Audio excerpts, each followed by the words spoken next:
Белогородский в энциклопедии Русской Америки. Михаил, когда вы родились, в каком городе, несколько слов вот о начале этого тяжелого трудового жизненного пути.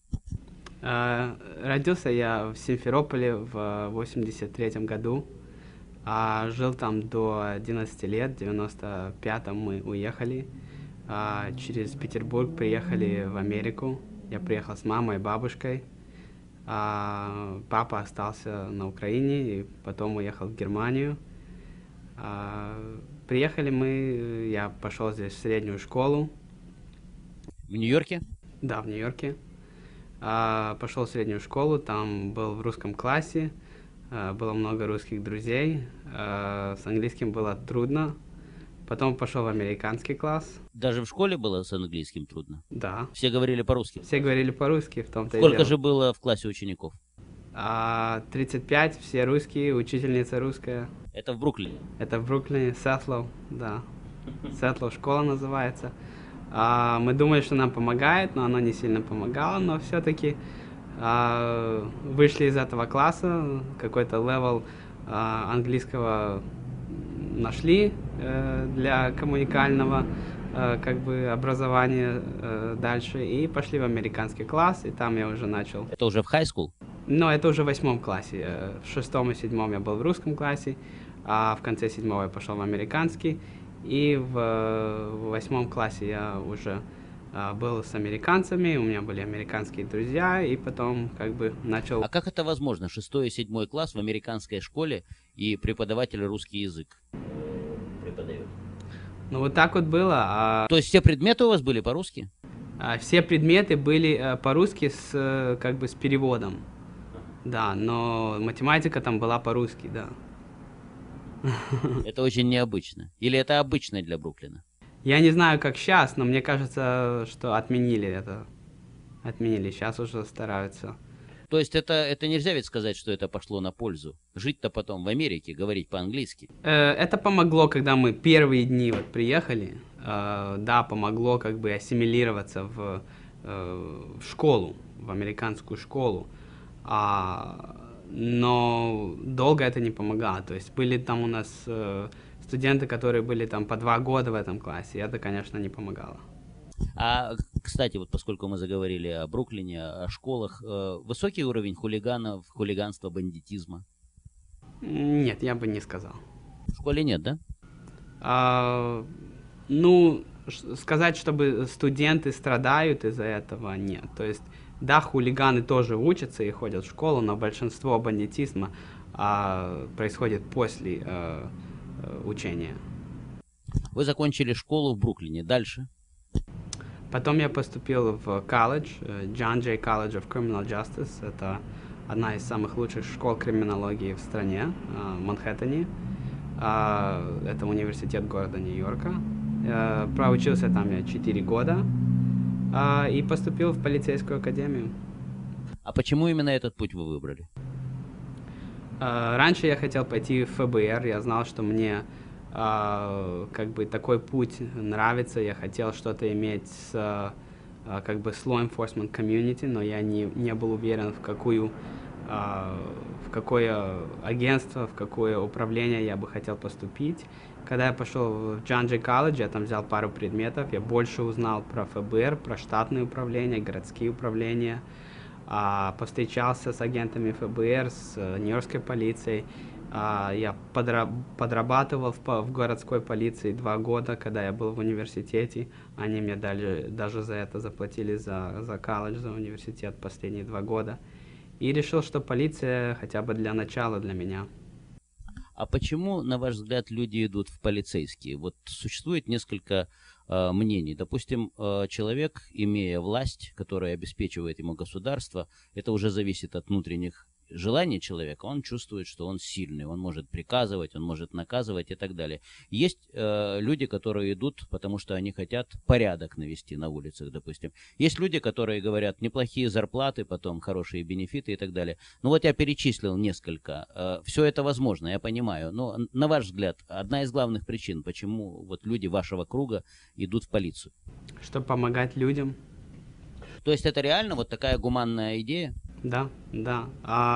Работа в полиции дает очень большое право помогать людям, помогать пострадавшим в преступлении, не обязательно в преступлении, домашние сборы, может быть, авария случилась. И можно каждый день идти домой, зная, что ты сегодня кому-то что-то сделал хорошее. А вот среди полицейских насколько дружественные отношения существуют? Раньше, когда были все итальянцы и ирландцы, дружба была получше. Сейчас в нью-йоркской полиции все национальности, которые вы найдете в Нью-Йорке, и, конечно, не все с друг другом дружат, как это было раньше, но дружат, я бы сказал, что проблем нету. Сколько вы работаете в полиции уже? Я уже 9-й год. Вы поднимаетесь, карьерный рост существует у вас? Да, конечно. Звание? Да. Кто вы теперь, в каком звании? Я сейчас офицер, но я уже прошел тест на сержанта. Офицер — это у нас самый первый ранг, и где-то в течение полгода я стану сержантом. А, кстати, многие русские ведь они считают, что офицер это и есть офицер. Да. Вот, то есть это на самом деле рядовой полиции. Да. Офицер. Да. Да. А если мы говорим о вас, то не существует ли в вашем окружении, опять-таки, ведь разные люди есть, ну вот пошел в полицейские. В России, кстати, это не всегда хорошая характеристика, поскольку в милиции многие люди берут взятки, мы прекрасно знаем, есть масса анекдотов на эту тему, сколько дорожная полиция, просто они этим зарабатывают, их зарплату можно не считать, поскольку все, что они зарабатывают, это то, что они забирают у водителей на дорогах. Да. А насколько вот в данном случае, на ваш взгляд, уважение к полицейским – это раз. И второе, насколько возможно полицейскому здесь быть в чем-то похожим на, допустим, милиционера в России? Ну, Дают ему такую возможность? вы имеете в виду быть... Взятки брать и так далее? Нет, нет. Здесь просто в полицейской культуре это уже как бы умерло. 30 лет назад, да. Но сейчас это просто как бы нереально. То, что ты можешь потерять, свои социальные льготы, пенсию, работу, карьеру, пол своей жизни,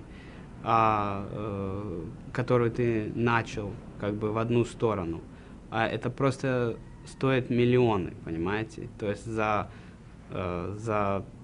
красный свет тебе никто не даст взятку миллиона, понимаете? А там $500 или как там расплачиваются в Советском Союзе, все как бы по достаточной мелочи.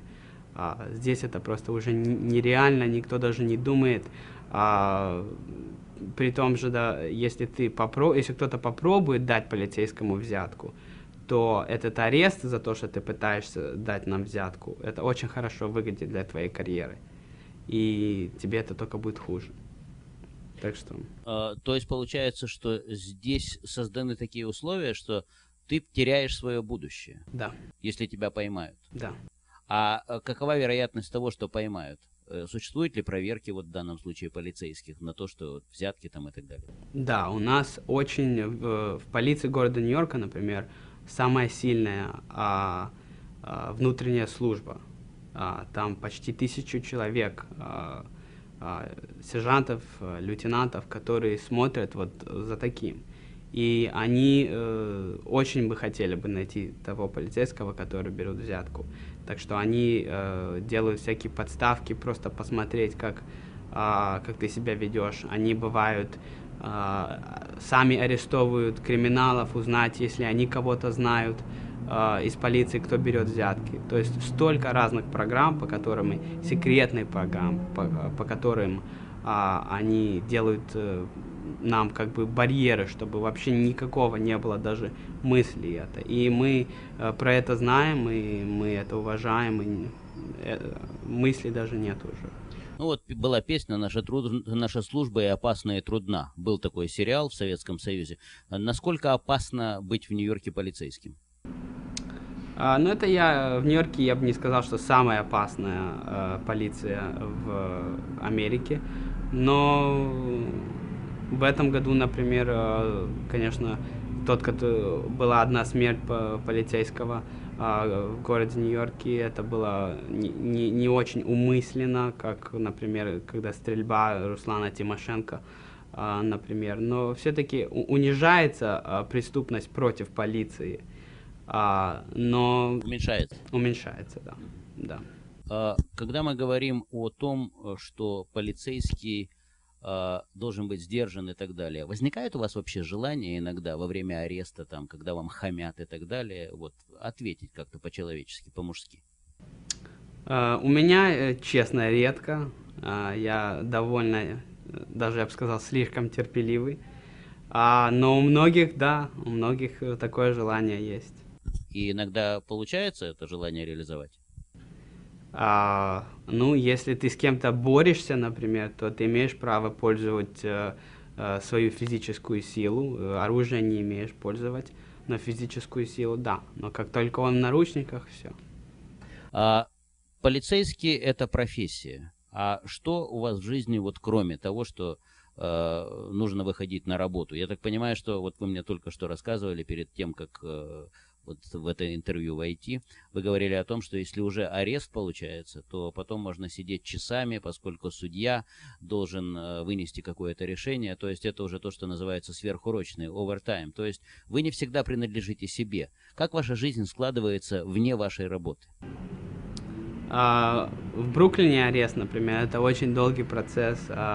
Он должен полностью пройти через прокуратуру, должен пройти через первый осмотр прокурора. И они очень часто меняют обвинения, унижают обвинения, уменьшают, да, против преступника, бывают даже повышают иногда. Получается, что вы от себя не зависите, ваша смена закончилась, а вы еще сидите до ночи. Если арест, то ты должен сидеть до того, как прокурор закончил с арестом. Есть ли у вас какое-то хобби, вообще чем вы интересуетесь в жизни, кроме работы? Ну, у меня, я представляю Ассоциацию русскоязычных офицеров, я участвую в движении «Мир без нацизма», я очень много разных еще вещей сделаю, которые забирают много времени из моей персональной жизни, которые моя жена уже не сильно уважает, как она раньше. Полицейские, они пьют? Ну, они как люди. Что вы любите, какие напитки? Я не сильно пьющий, я люблю чуть-чуть пива и чуть-чуть какие-то там миксы. Вы боксер? Нет. Ну так, нос у вас такой, как боксерский. Нет, это операция была, перегородка была переправлена. Сколько отдых у полицейского, отпуск? А в Нью-Йорке у нас после 5,5 лет стажа 27 рабочих дней. Как вы их проводите обычно? Я люблю уезжать из города. Вообще out of state или... Да, out of state. В Европу? В Пенсильванию, в Нью-Джерси, в Коннектикут, в Вермонт. В Европу не ездите? В Европу я с другом ездил только когда с движением «Мир без нацизма». В Dominican Republic, в Джамайку, в Мексику. Это отдых? Да.